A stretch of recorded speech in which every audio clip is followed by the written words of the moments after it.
ఇంకా హాస్యం, మన తెలుగు ఫీల్డ్లో ఎక్కువ మంది హాస్య నటులు ఉన్నారు. మరి ఏదో అంత హాస్యం, డైలాగ్ మీద హాస్యం తప్ప యాక్షన్ మీద హాస్యం పెద్దగా ఏం లేదండి. అందరూ డైలాగే నవ్వుకోవాలి, మనమే కితకథలు పెట్టుకుని మనమే నవ్వుకోవాలి. పెద్ద హాస్యం అంటే ఈవి సత్యనారాయణ గారు ఉన్నప్పుడు జంధ్యాల గారి హాస్యం, వీళ్ళిద్దరూ డైరెక్టర్లు అద్భుతంగా, రచయితలు వాళ్ళు కూడా అద్భుతంగా హాస్యరస చిత్రాలు నిర్మించారు.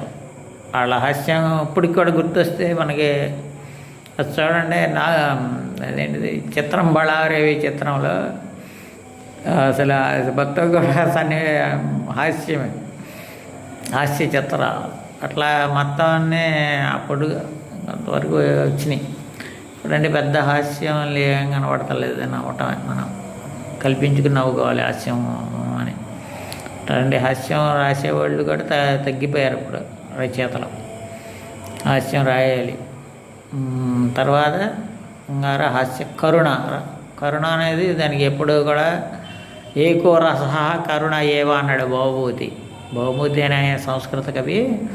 ఏకో రస అన్నాడు, ఒకే ఒక రసం ఏమిటయ్యా అంటే కరుణ రసం.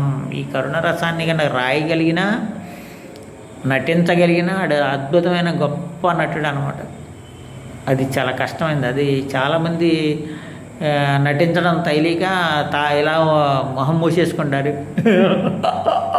అంటే మొహం మూసేసుకొని ఏమని చూపిద్దామని